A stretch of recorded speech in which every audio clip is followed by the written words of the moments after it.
नमस्कार विद्यार्थी मित्रांनो, स्वागत आहे तुमच्या YouTube चॅनलमध्ये। या व्हिडिओमध्ये थिअरी ऑफ मशीन याचे लेक्चर घेण्यात येणार आहे। तर मित्रहो, हे लेक्चरचा पहिला पार्ट आहे आणि याची जी लिंक आहे पूर्ण प्लेलिस्टची ते तुम्हाला डिस्क्रिप्शन बॉक्समध्ये मिळून जाईल। आणि या व्हिडिओमध्ये बघा, जे तुमच्या कॉम्पिटिटिव्ह एक्झामसाठी महत्त्वाचे असतील तेच टॉपिक कव्हर अप केलेले आहे।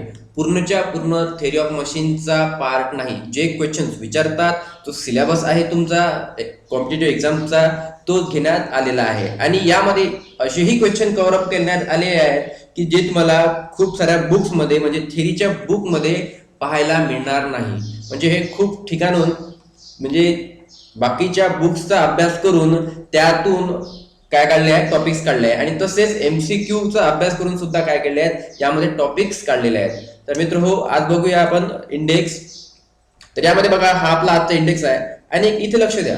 बघा इथे काय म्हणताय, कायनेमॅटिक लिंक्स आणि टाइप्स ऑफ लिंक्स, म्हणजे हे दोन एकत्र पार्ट झाले। त्यानंतर कायनेमॅटिक पेअर म्हणजे काय आणि त्याचे टाइप्स, म्हणजे लिंक आणि लिंकचे टाइप, त्यानंतर कायनेमॅटिक पेअर आणि पेअरचे टाइप, त्यानंतर तो कायनेमॅटिक चेन आणि त्या चेनचे टाइप, म्हणजे एकमेकांवर काय दोन्ही हे टॉपिक एकमेकांसोबत जोडलेले आहेत। तर मित्र बघूया आजचा पहिला टॉपिक म्हणजे मशीन। मशीन म्हणजे काय, मशीन काय करतं, एक रिसिव्ह करतो एनर्जी आणि ट्रान्सफर करते का युजफुल वर्क मध्ये। एक तुम्ही एक्झाम्पल म्हणून आयसी इंजिन घ्या किंवा एखादी मशीन घ्या, ही एखादी मशीन असते, ती काय करते, एनर्जी घेते आणि एका युजफुल वर्क मध्ये काय करते, ट्रान्सफर करते। परंतु स्ट्रक्चरच्या बाबतीत तसं नसते। स्ट्रक्चर काय करतं, फक्त आणि फक्त फोर्सेस ट्रान्सफर करतं, वर्क नाही, युजफुल वर्क मध्ये तो काय करत नाही, ट्रान्सफर करत नाही। फक्त आणि फक्त फोर्सेस काय करतात, ट्रान्सफर करतात। एक्झाम्पल हे बघा, ब्रिज आहे, त्यानंतर स्ट्रस आहे, हे काय झाले, स्ट्रक्चरचे एक्झाम्पल झाले। आणि इथे डिग्रीज ऑफ फ्रीडम 0 असतो, स्ट्रक्चर मध्ये डिग्री ऑफ फ्रीडम किती असतो, 0, हे लक्षात ठेवा। त्यानंतर येतो कायनेमॅटिक लिंक किंवा इलेमेंट।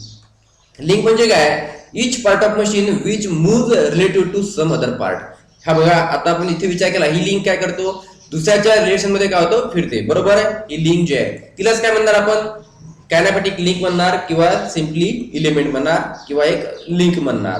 म्हणजे एक रिलेटिव्हली मूव्ह होते दुसऱ्यासोबत। बघा, a link or element need not to be a rigid body. हे रिजिड बॉडी असली पाहिजे असं नाही, but it must be a resistance body, resistant body. आता बघून घ्या, रेजिस्टंट बॉडी म्हणजे काय, resistant body, a body is said to be a resistance body if it is capable of transmitting the required forces with negligible deformation। म्हणजे हे link जेव्हा force transfer करेल तेव्हा इथे डिफॉर्मेशन होणार नाही, त्याला म्हणतात रेजिस्टंट बॉडी।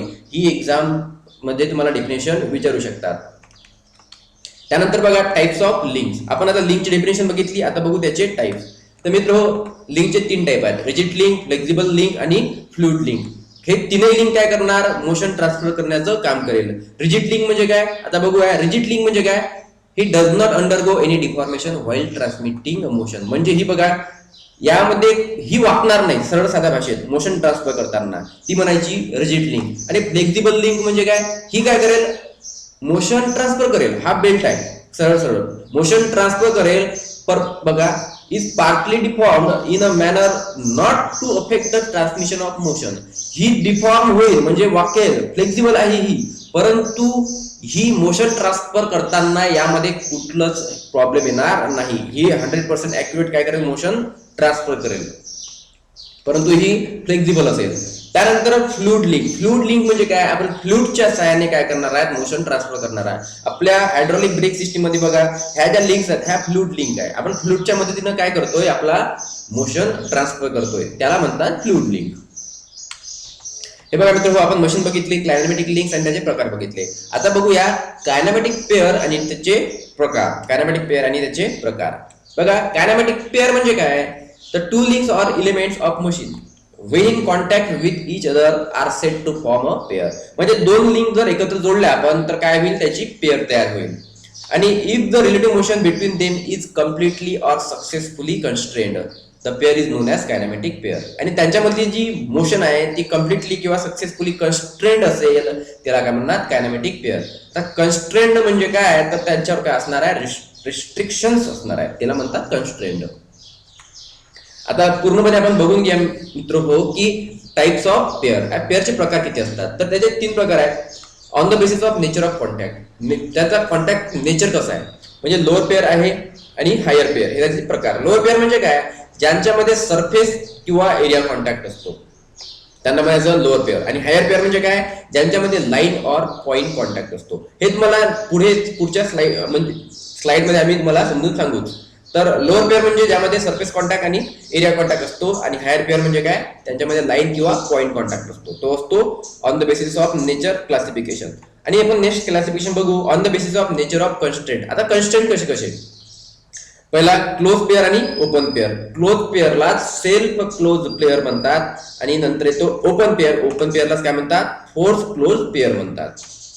त्यानंतर according to type of relative motion between element, त्यामध्ये रिलेशन कसं आहे म्हणजे मोशन कशी आहे त्याच्यावरून सुद्धा त्याचे प्रकार पडले आहेत. स्लाइडिंग पेअर आहे, टर्निंग पेअर आहे, रोलिंग पेअर आहे की स्क्रू पेअर आहे की स्फेरिकल पेअर आहे. तर मित्रो आता बघू याचा अभ्यास डिटेलमध्ये. आता classification of kinematic pair. Classification of kinematic pair बघा, आपण लोअर पेअर, आपण अकॉर्डिंग टू जो कॉन्टॅक्ट आहे त्याच्यानुसार क्लासिफिकेशन करतो म्हटलं तर लोअर पेअर आणि हायर पेअर. लोअर पेअर म्हणजे काय, ज्यामध्ये सरफेस कॉन्टॅक्ट आहे किंवा एरिया कॉन्टॅक्ट आहे. हे बघा तुम्हाला स्लाइडिंग दिसतो इथं, हे आहे लोअर पेअर सरळ सरळ, त्यामध्ये सरफेस कॉन्टॅक्ट येतो किंवा एरिया कॉन्टॅक्ट येतो. त्यानंतर हायर पेअर. आता हायर पेअर म्हणजे काय, ज्यामध्ये लाईन कॉन्टॅक्ट किंवा पॉइंट कॉन्टॅक्ट असतो. आणि हा मोशन कशी असली पाहिजे, एक पार्टली टर्निंग आणि पार्टली स्लाइडिंग असली पाहिजे. पार्टली टर्निंग आणि पार्टली स्लाइडिंग असली पाहिजे, त्याला काय म्हणतात, हायर पेअर म्हणतात. आता आपल्याला इथे बेल्ट अँड पुलीचं एक्झाम्पल दिलं आहे. तर मित्र हे कसं आहे, हेच एक एक्झाम्पल आहे जे आपल्याला कन्फ्युज करतं नेहमी. हायर पेअर आहे की लोअर पेअर आहे. आपल्याला नेहमी वाटतं की एवढा पोर्शन काय येतोय, हा कॉन्टॅक्ट मध्ये येतोय. आपल्याला असं वाटतं की हा लोअर पेअर असेल, परंतु नाही. बेल्ट अँड पुली हा हायर पेअरची एक्झाम्पल आहे. तर काही एक्झाम्पल दिले हायर पेअरचे बघा, टूथ गिअरिंग, त्यानंतर बेल्ट अँड रोप ड्राईव्ह, हे बघा बेल्ट अँड रोप ड्राईव्ह, त्यानंतर बॉल अँड रोलर बेअरिंग. हे काय सर्वच्या सर्व हायर पेअरचे एक्झाम्पल आहेत. त्यानंतर second classification on the basis of nature of constraint. आता कन्स्ट्रेंट नुसार कसे कसे क्लासिफाय केलं जाते कायनेमॅटिक पेअर. तर क्लोज पेअर तिलाच म्हणतात सेल्फ क्लोज पेअर, आणि नंतर अनक्लोज किंवा ओपन पेअर किंवा त्यालाच फोर्स क्लोज पेअर म्हणतात. क्लोज पेअर म्हणजे काय बघा, the element of pair are held mechanically. Mechanically काय पकडून ठेवले आहे, बरोबर. त्यानंतर contact between can be broken by destruction of at least one of the member. म्हणजे ह्या दोघांमधला जर आपल्याला काय करायचं असेल, कॉन्टॅक्ट तोडायचा असेल तर दोघांपैकी एक काय करायला लागेल, तोडा लागेल. तोडल्याशिवाय त्यांचा कॉन्टॅक्ट वेगळा होणार नाही, त्याला म्हणणार क्लोज पेअर. त्याच्यानंतर येते सेल्फ क्लोज पेअर. आता सेल्फ क्लोज पेअर म्हणजे काय, two pairs are connected in such way that only required kind of motion is occur. म्हणजे सेल्फ क्लोज म्हणजे काय, अशा प्रकारचे असे कनेक्ट केले आहेत की फक्त जी मोशन पाहिजे तीच ऑकर होणार आहे, दुसरी होणार नाही. तिला म्हणतात सेल्फ क्लोज पेअर. हे झालं मित्र क्लोज पेअर आणि सेल्फ क्लोज पेअरची डेफिनेशन. त्यानंतर बघू आता अनक्लोज किंवा ओपन पेअर किंवा फोर्स क्लोज पेअर म्हणजे काय. अनक्लोज म्हणजे काय, simply when two links of pair are in contact either due to force of gravity or some spring action. म्हणजे हे बघा ना, हा कॅमेन फॉलोअर कसा आहे, एक तर ग्रॅव्हिटी ऍक्शन काय खाली आहे किंवा स्प्रिंग ऍक्शन खाली आहे, त्याला काय म्हणतात अनक्लोज पेअर किंवा ओपन पेअर. आणि फोर्स पेअर सुद्धा काय म्हणतात, त्याला म्हणतात फोर्स क्लोज पेअरची डेफिनेशन बघा. When two elements of pair are not connected mechanically, हे मेकॅनिकली कनेक्टेड नसतात, but are kept in contact by the action of external forces. External फोर्सचा उपयोग घेऊन काय करतो आपण, त्याला कॉन्टॅक्ट मध्ये ठेवण्याचा प्रयत्न करतो. तर हे झालं क्लोज पेअर आणि ओपन पेअरची डेफिनेशन. त्यानंतर classification of kinematic pair according to type of relative motion between them. त्यांच्यामध्ये मोशन कोणती आहे त्याच्यानुसार. तर स्लाइडिंग पेअर, स्लाइडिंग म्हणजे काय, जर ते दोन एलिमेंट्स एकमेकावर स्लाइड होत असेल तर त्याला काय म्हणतात स्लाइडिंग पेअर. टर्निंग पेअर म्हणजे काय, ते काय होत असेल एकमेकांसोबत टर्न होत असेल किंवा रिव्हॉल्व होत असेल अबाउट अ फिक्स ऍक्सिस, त्याला काय म्हणतात टर्निंग पेअर. आणि रोलिंग पेअर, रोलिंग पेअर म्हणजे काय, एकमेकांवरती काय होत असेल, रोल होत असेल. समजा एखादा आपण चेंडू आहे, चेंडू जमिनीवर आपण फेकला तर तो काय होऊन राहिलाय, रोल होऊन राहिलाय, त्याला म्हणतात रोलिंग पेअर. टर्निंग पेअर म्हणजे काय, एखादा शाफ्ट आहे एखाद्या होल मध्ये काय होऊन झाला, टर्न होऊन झाला, त्याला काय म्हणतात टर्निंग पेअर. नंतर येतो स्क्रू पेअर. स्क्रू पेअर म्हणजे सरळ सरळ नट आणि बोल्टचं कॉम्बिनेशन, ज्याच्यामध्ये काय होतं, एक स्क्रू थ्रेड मध्ये काय होतं, टर्न होत जातं, त्याला काय म्हणतात स्क्रू पेअर. त्यानंतर स्पेरिकल पेअर. स्पेरिकल म्हणजे काय, one element with spherical shape, म्हणजे स्पेरिकल शेपचा असला पाहिजे. एखादा element turns or swivels about the other fix element, त्याला काय म्हणतात, स्पेरिकल पेअर म्हणतात. मित्रांनो बघा, आपण मशीन बघितलं, कायनेमॅटिक लिंक आणि त्याचे प्रकार बघितले, नंतर कायनेमॅटिक पेअर्स आणि त्याचे प्रकार भेटले. आपण बघू आता टाइप्स ऑफ कन्स्ट्रेंट मोशन बघू आणि कायनेमॅटिक चेन आणि टाइप्स ऑफ कायनेमॅटिक चेन, हे 3 पार्ट आता बघून घेऊ. टाइप्स ऑफ कन्स्ट्रेंट मोशन बघा, 3 प्रकारच्या कन्स्ट्रेंट मोशन असतात. एक असतात कम्प्लिटली कन्स्ट्रेंट, नंतर असते इनकम्प्लीट कन्स्ट्रेंट आणि नंतर सक्सेसफुली कन्स्ट्रेंट. कम्प्लिटली कन्स्ट्रेंट म्हणजे काय, पूर्णच्या पूर्ण बंधन, म्हणजे जशी आपल्याला मोशन पाहिजे तीच मोशन भेटणार, एकच मोशन भेटणार, तिला म्हणायचं completely constraint motion. When the motion between the pair is limited to a definite direction irrespective of direction of force applied, म्हणजे एकाच डायरेक्शनला काय भेटणार आहे, आपल्याला मोशन भेटणार आहे. आपण फोर्स कुठल्याही दिशेने लावू त्याच्याशी काही घेणं नाही, एकाच डायरेक्शनला आपल्याला काय भेटेल, मोशन भेटेल. Incompletely constraint motion, more than one motion, आपल्याला काय भेटणार आहे, मोर दॅन वन मोशन. हा गोल सुद्धा घुमेल, नंतर हा रेसिप्रोकेट सुद्धा होईल, याला काय म्हणतात, इनकम्प्लिटली कन्स्ट्रेंड मोशन. नंतर तिसरी मोशन येते सक्सेसफुली कन्स्ट्रेंड मोशन. आता हे सक्सेसफुली कन्स्ट्रेंड म्हणजे कसे काय, ही स्वतःला घुमणार नाही, परंतु दुसऱ्याच्या मदतीने काय होईल, हे घुमण्यास मदत होईल. आता इथे एक कॉलर लावली आहे, या साईडनं काय लावली आहे, कॉलर लावली आहे, आणि या साईड दुसऱ्या साईडनं पण असेल, बॅक साईडनं, या कॉलरच्या मदतीने काय होईल, ती घुमेल. तर मित्रो याची डिफिनेशन बघा, when the motion between the elements forming a pair is such that the constraint motion is not completed by itself but by some another means, दुसऱ्याच्या मदतीने ती काय करणार, आपली मोशन कंप्लीट करणार, तिला काय म्हणायचं, सक्सेसफुली कन्स्ट्रेंड मोशन म्हणायचं. आता बघूया कायनेमॅटिक चेन. चेन म्हणजे काय, when the kinematic pairs are coupled in such a way that the last link is joined to first link to transmit definite motion is called kinematic chain. आता बघा, ही समजा पहिली link बघा, कुठली एक यामध्ये 4 बार चेन मेकॅनिझम आहे, ही पहिली लिंक जर आपण कन्सिडर केली, क्रँकला जर पहिली लिंक कन्सिडर केली, तर ही येईल फ्रेम, म्हणजे खालची जी आहे ही शेवटली लिंक असेल. म्हणजे पहिल्या लिंकला जर शेवटली लिंक कनेक्ट केली तर काय तयार होईल, कायनेमॅटिक चेन तयार होईल. आणि त्यामध्ये काय असलं पाहिजे, एक रिलेटिव्ह मोशन असलंच पाहिजे त्यामध्ये, तेव्हा ती काय होईल, कायनेमॅटिक चेन होईल. आता बघूया त्याबद्दल काय माहिती. आता आपल्याला याच्यामध्ये एक्झाम्पल मध्ये बघू शकता, इथं काय लिंक आहे आणि जॉईंट्स असतात. जर आपल्याला चेन तयार करायची असेल तर काय तयार असणार, त्यामध्ये काय असणार आहे, हे लिंक असणार. इथे बघा 4 लिंक आहे आणि 4 जॉईंट्स आहेत. तर बघा, if each link is assume to form 2 pair with 2 adjacent link, then the relation between the number of pairs, म्हणजे एक आपल्याला रिलेशन दिला आहे, नंबर ऑफ पेअर्स आणि number of links, number of pair आणि नंबर ऑफ लिंक्स यामधलं रिलेशन दिलं आहे. बघा महत्वाचं आहे, एक्झाम मध्ये विचारतात ऑब्जेक्टिव्ह मध्ये. तर L is equal to 2p-4, L is equal to 2p-4, हे काय रिलेशन आहे, लिंक आणि पेअर मधलं. त्यानंतर येते रिलेशन येते लिंक्स आणि जॉईंट मधलं, लिंक आणि जॉईंट. वरचं रिलेशन झालं लिंक आणि पेअर मधलं, आणि खालचं आहे लिंक आणि जॉईंट्स मधलं. तर joint J is equal to 3/2-2, J is equal to 3/2-2. तर J म्हणजे नंबर ऑफ जॉईंट्स, आणि हा J म्हणजे सगळ्यात महत्त्वाचं म्हणजे नंबर ऑफ बायनरी जॉईंट्स आहेत. याच्या खूप वेळा नोटेशन्स विचारतात. तर J म्हणजे काय, तर नंबर ऑफ बायनरी जॉईंट्स. तर मित्र बघा, इथे एक थोडीशी आपल्याला माहिती भेटते की चेन 3 प्रकारचे आहेत, लॉक चेन, कायनेमॅटिक चेन, त्यानंतर येते कन्स्ट्रेंड कायनेमॅटिक चेन. तर बघा, जर लेफ्ट हँड साइड म्हणजे ही जे जर याच्यामध्ये जॉईंट जास्त असेल लिंक पेक्षा, तर ती काय होणार आहे, लॉक चेन होणार आहे. ती काय होणार आहे, लॉक चेन होणार आहे. जर जॉईंट जास्त असेल कशापेक्षा, लिंक पेक्षा, तेव्हा काय होईल, लॉक. बघा मित्र, फॉर्म्युला बघा, या साईडनं जॉईंट्स आहे आणि या साईडनं लिंक्स आहेत. L म्हणजे लिंक्स, नंबर ऑफ लिंक्स. यामध्ये आपण जर व्हॅल्यूज टाकल्या तर काय असलं पाहिजे, जर ह्या 3 कंडिशन होत असेल, त्यामध्ये 3 कंडिशन येणार. आपण समोर एक्झाम्पल घेतलेलेच आहे. जर लेफ्ट हँड साइड आणि राईट हँड साइड जर इक्वल असेल तर त्याला काय म्हणणार आपण, kinematic chain of 1 degree of freedom, किंवा त्याला कन्स्ट्रेंड कायनेमॅटिक चेन म्हणणार. आणि लेफ्ट हँड साइड जर लहान असेल तर त्याला काय म्हणणार, अनकन्स्ट्रेंड कायनेमॅटिक चेन म्हणणार. तर बघूया मित्र याच्या 3 कायनेमॅटिक चेन्सच्या एक्झाम्पल्स. बघा, या फॉर्म्युल्यानुसार J is equal to 3/2L-2, या फॉर्म्युल्यानुसार बघा, left hand side right hand side कशी आहे, म्हणजे यांच्यामध्ये कंपॅरिझन कोणता आहे.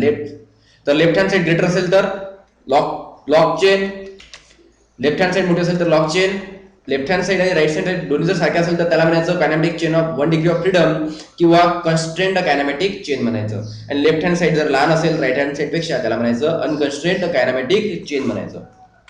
तर बघा लॉक चेनचं एक्झाम्पल, ही लिंक आहे, 3 लिंकचं एक एक्झाम्पल आहे. जर 3 लिंक असेल तर ती मेकॅनिझम होणार नाही, ती लॉक चेन होईल. हा एक पॉइंट लक्षात ठेवा. मेकॅनिझम होण्यासाठी कमीत कमी 4 लिंकची आवश्यकता असते. या 3 लिंक्स आहेत. आपला मगांचा फॉर्म्युला आहे J = 3/2 L - 2. याच्यानुसार आपल्याला समजेल की नेमकं कुठल्या प्रकारची चेन आहे. तर J = 3/2 - L. लिंक किती आहे? ही पहिली लिंक, दुसरी लिंक आणि तिसरी लिंक. 3 लिंक आहे आणि 3 आपल्याकडे काय आहे? बायनरी जॉईंट्स आहेत. 3 काय आहे? बायनरी जॉईंट्स आहेत. फॉर्म्युला टाकलं 3 जॉईंट्स आणि लिंक 3 आणि याचं जर कॅल्क्युलेशन केलं आपण तर बघा उत्तर किती आलं? 2.5. म्हणजे जॉईंट 3 आहेत आणि राईट हँड साइडला काय आलं? 2.5. म्हणजे राईट हँड साइड काय सॉरी लेफ्ट हँड साइड मोठी आहे, लेफ्ट हँड साइड मोठी असल्या कारणाने ही काय झाली? लॉक चेन झाली. त्यानंतर कन्स्ट्रेंड कायनेमॅटिक चेन म्हणजे कन्स्ट्रेंड आहे, रेस्ट्रिक्शन असणारी काय आहे? Kinematic chain. 4 बार हे बघा 4 बार लिंक मेकॅनिझम आहे. यामध्ये 4 लिंक्स आहे. आता हे मेकॅनिझम झालं, 4 जॉईंट्स आहेत यामध्ये बायनरी. आपण या फॉर्म्युल्यामध्ये समजा टाकलं तर बघा काय होईल? जे किती आहे? जॉईंट 4 आहेत आणि या फॉर्म्युल्यानुसार जर आपण सॉल्व्ह केलं तर उत्तर किती आलं? दोघांचं सारखं झालं. त्याला काय म्हणतात? लेफ्ट हँड साइड आणि राईट हँड साइड काय झालं? सारखे झालं. त्याला काय म्हणतात? कन्स्ट्रेंड कायनेमॅटिक चेन म्हणणार. आणि आपण एक पहिले सुद्धा एक फॉर्म्युला बघितला होता L = 2p - 4. याच्यात जरी टाकलं आपण तरी काय होईल? याचं दोघांचं उत्तर काय आलंय? सारखंच आलंय. Left hand side = right hand side, left hand side = right hand side. त्यानंतर बघा अनकन्स्ट्रेंड चेन एक्झाम्पल. यामध्ये 5 लिंक आहेत आणि 5 जॉईंट आहेत. म्हणजे काय? आपण पहिला फॉर्म्युला वापरला L = 2p - 4. तर बघा लेफ्ट हँड साइड काय लहान झाली राईट हँड साइड पेक्षा. त्यानंतर दुसरा एक्झाम्पल वापरून दुसरा फॉर्म्युला पण टाकला आपण, नंतर सॉल्व्ह केलं तर लेफ्ट हँड साइड काय झाली? राईट हँड साइड पेक्षा लहान झाली. तर ती कसा एक्झाम्पल झालाय? त्याला म्हणतात अनकन्स्ट्रेंड चेन. त्याला म्हणतात अनकन्स्ट्रेंड चेन. आपल्याला एक्झाम मध्ये हे विचारू शकते. मित्र बघा आपण टाइप्स ऑफ कन्स्ट्रेंट मोशन बघितलं, कायनेमॅटिक चेन बघितली, कायनेमॅटिक चेनचे टाइप बघितले. आता शेवटचा टॉपिक आपला टाइप्स ऑफ जॉईंट्स कसे असतात. बघा जॉईंट आहे 3 प्रकारचे. एक असतो बायनरी जॉईंट, टर्नरी जॉईंट आणि क्वाटर्नरी जॉईंट. बायनरी जॉईंट म्हणजे काय? जेव्हा 2 लिंक एकत्र येतात तेव्हा काय बनतो? बायनरी जॉईंट बनतो. आणि एक बायनरी जॉईंटवर आपल्याला एक इक्वेशन दिला आहे AW क्लेन्स, त्याला क्लेन्स इक्वेशन म्हणतात. बघा J + h/2 = 3/2 L - 2. हे दिलं आहे क्लेन्सचं इक्वेशन. J म्हणजे number of binary joint, H म्हणजे हे हायर पेअर्स आहेत. H म्हणजे हायर पेअर आहे, त्या हायर पेअर तो कुठला आहेच नाही. त्यानंतर तो नंबर ऑफ लिंक्स म्हणजे L. J म्हणजे बायनरी जॉईंट, हायर पेअर आणि L म्हणजे लिंक्स या फॉर्म्युलानुसार. परंतु काय हायर पेअर नसल्यामुळे आपण H ला काय करतो? 0 कन्सिडर करतो आणि ते इक्वेशन कसे ट्रान्सफर होतो? J = 3/2 L - 2. अशामध्ये काय होतं? ट्रान्सफर होतो. आपण याच्या आधी बघितलंच आहे इक्वेशन. आणि यामध्ये जर आपण व्हॅल्यूज टाकल्या या इक्वेशन मध्ये, या एक्झाम्पलच्या जर व्हॅल्यू टाकल्या तर आपल्याला left hand side = right hand side मिळेल आणि त्यालाच काय म्हणतो आपण? कायनेमॅटिक चेन म्हणतो. म्हणजे क्लेन्सचं इक्वेशन त्या सहाय्याने काय करू शकतो आपण? ती चेन कोणत्या प्रकारची आहे ते ओळखू शकतो. त्यानंतर टर्नरी जॉईंट आणि क्वाटर्नरी जॉईंट. टर्नरी जॉईंट म्हणजे काय? When 3 links are joint at the same connection. हे बघा 3 लिंक एका कनेक्शनला जॉईन केला त्याला काय म्हणतात? Ternary joint. आणि क्वाटर्नरी जॉईंट म्हणजे काय? जेव्हा 4 लिंक एका ठिकाणी कनेक्ट करतात त्याला म्हणतात क्वाटर्नरी जॉईंट. बरोबर. आणि जर टर्नरी जॉईंट जो आहे तो 2 बायनरी जॉईंटच्या इक्विव्हॅलंट असतो. फार महत्त्वाचा क्वेश्चन आहे. टर्नरी जॉईंट म्हणजे 2 बायनरी जॉईंटच्या एवढा असतो. हे बघा हा एक जॉईंट म्हणजे हे एक पेअर होईल आणि ही दुसरा एक जॉईंट. म्हणजे टर्नरी जॉईंट म्हणजे 2 बायनरी जॉईंट आणि क्वाटर्नरी जॉईंट म्हणजे 3 बायनरी जॉईंट. 3 बायनरी जॉईंट मिळून काय होतं? एक क्वाटर्नरी जॉईंट होतो. तर मित्रो थँक्यू. तुमच्या आम्हाला कमेंट्स कळवा की तुम्हाला या व्हिडिओमध्ये काय अपेक्षित आहे. थँक्यू मित्रो.